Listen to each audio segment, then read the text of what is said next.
So before we get into the topic, I should mention that originally I read a different article than the one I'm going to read that went over Truss's whole premiership, basically, from when it started to how it ended, all the little different events that took place. It was also by CNN. And after I recorded, I didn't like the way the audio sounded because this story means so much to me in terms of it's something that I think is one of the most important events of the year. I'm gonna redo it as a labor of dedication on my part for my for my 10 views. Okay, Liz Truss will become the shortest serving prime minister in British history after announcing her intention to resign just 6 weeks into a disastrous term that pitched Britain deep into political and economic turmoil.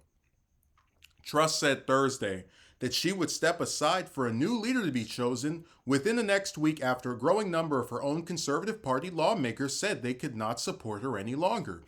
Given the situation, I cannot deliver the mandate on which I was elected by the Conservative Party. I have therefore spoken to His Majesty the King to notify him that I am resigning as leader of the Conservative Party, Truss said while standing outside the famous Black Door of Town Downing Street, the same spot in which she had promised to put the UK back onto the path to economic growth and stability just 6 weeks earlier. The announcement brings to an ignominious end, catastrophic tenure in Downing Street, which appeared doomed ever since the announcement of Truss's flagship economic agenda, sent markets into panic. A record rise in UK government bond prices sent borrowing costs surging and forced the Bank of England to make three successive interventions to rescue overstretched pension funds. The pound at one point hit an all-time low against the US dollar. Truss said she would stay in Downing Street until her successor is named.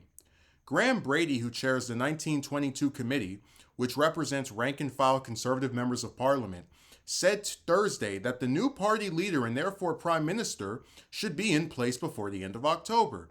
Candidates to replace Truss need at least 100 nominations from British Conservative lawmakers, Brady said later on Thursday, a move that effectively narrows the field of potential candidates. The threshold allows for a possibility of 3 candidates maximum, he said. There would be an online vote for Conservative Party members if 2 candidates make it through the preliminary stages, Party Chairman Jake Berry added.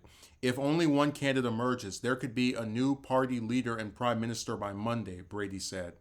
Truss has tried to save her position by admitting her plan was a mistake and replacing her chancellor and longtime ally Kwasi Kwarteng with Jeremy Hunt, a staunch supporter of former Chancellor Rishi Sunak, in the leadership contest over the summer.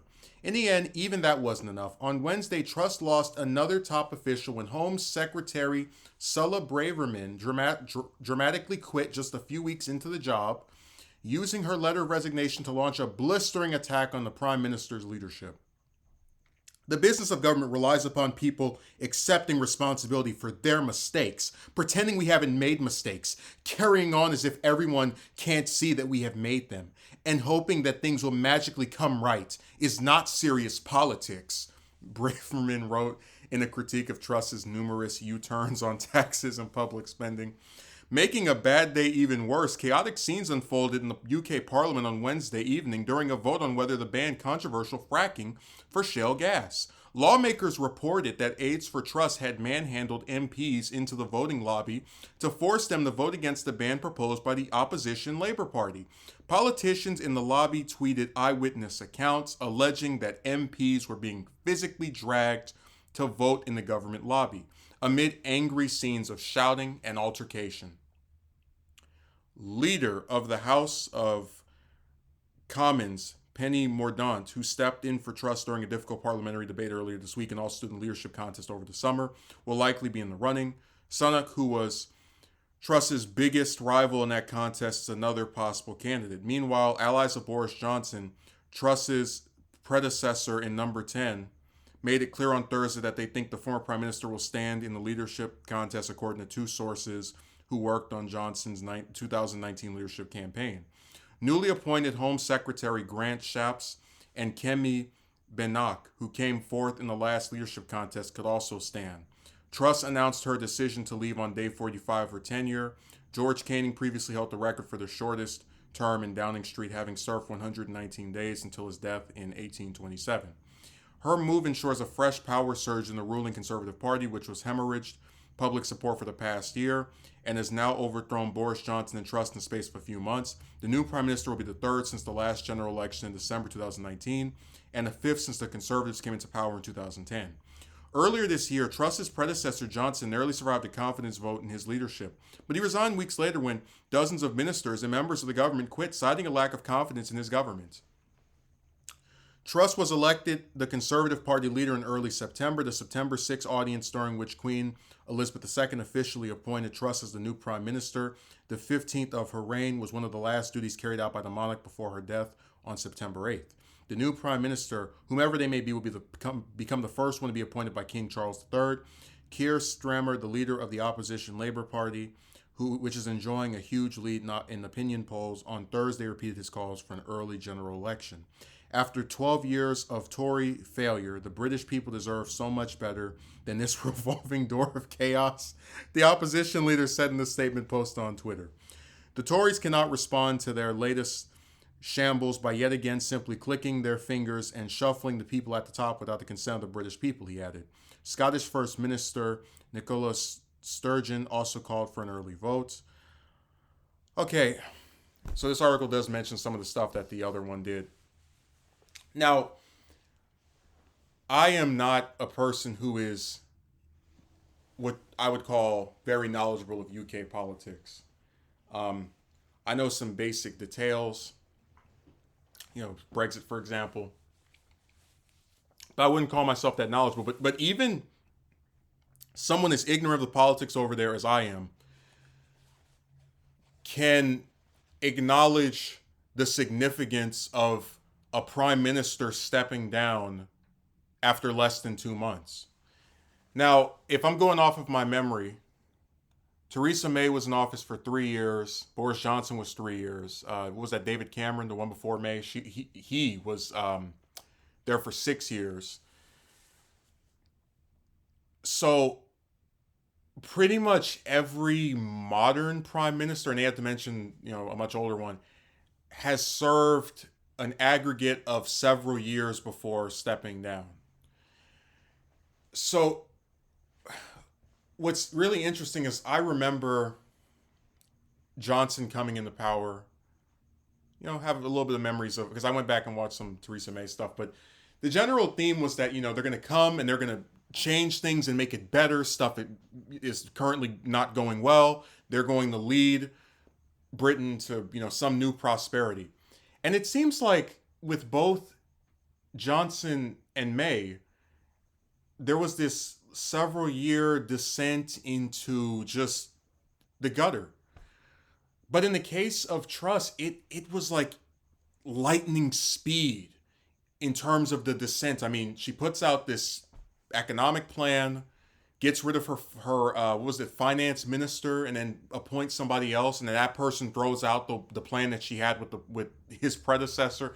It's really crazy how, like, in this extremely short amount of time, and it was even yesterday when she said, "I am not a quitter," which sounds like something a person who wants to stay in office is going to say. They're going to keep fighting. They're going to try to retain their position for as long as they can. All of it just seems so anticlimactic and, just like a complete waste of everyone's time. And I don't, again, even as someone who's not entirely familiar with UK politics, that statement at the end seemed pretty accurate. You've had 12 years of Conservatives. And I'm not going to pretend like I remember David Cameron that well, because I don't. He took office when I was 12. It's like 2010, and left, a couple of years. Like I was much more into domestic stuff in the U.S. when I first got into politics. But I can remember both May and Johnson's tenures pretty well, and they were both conservatives who, after a couple of years, got out of there pretty much after being forced or otherwise losing the confidence of their party. Engulfed. They left in some non-gracious way, and that's the same thing with her. It's just even more bizarre because of how quickly it all happened. So I really feel bad for Britain. because you have a bunch of people who are not elected by the people that are taking leadership positions, and they just seem to all go through the same saga of promising to fix things, some extremely disappointing or difficult response to a major issue that causes members of their own party to get sick of them, and then they're done prematurely. Not even, just a couple of years. And in her case, we didn't even get Truss for a full month. If you think about it, I mean, she comes in the early days of September. She's going to be leaving before the end of October. So yeah, she didn't even get a full month in office. If just from the technical standpoint of a calendar month. So now Britain's going to have its third prime minister in less than 50 days.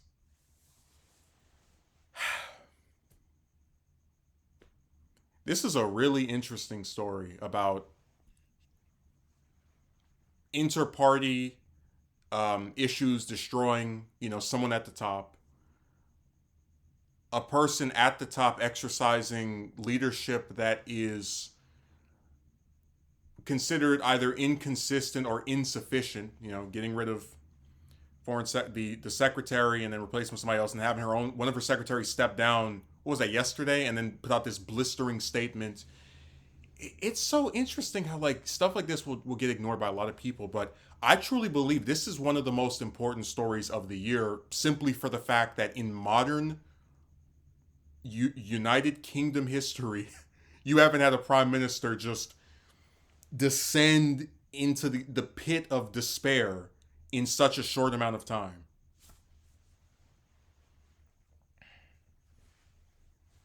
So I really found this story to be it's interesting to me, but it's also sad for the people of Britain, because it's more instability. They're going to have another, probably conservative, who do I truly believe is going to govern in some way that's that different from what's been seen from the last, three prime ministers? Because I don't count Cameron, because he actually stayed there for twice as long as his three successors. But it's sad. I really feel bad for just United Kingdom citizens in general, just due to the rampant instability that they seem to be having. I don't think they deserve it, and I hope things work out. I hope you either get someone that I don't care about party politics, just someone who actually can fix this stuff, and not get yanked every couple of years when they become so unpopular that their own party doesn't like them anymore.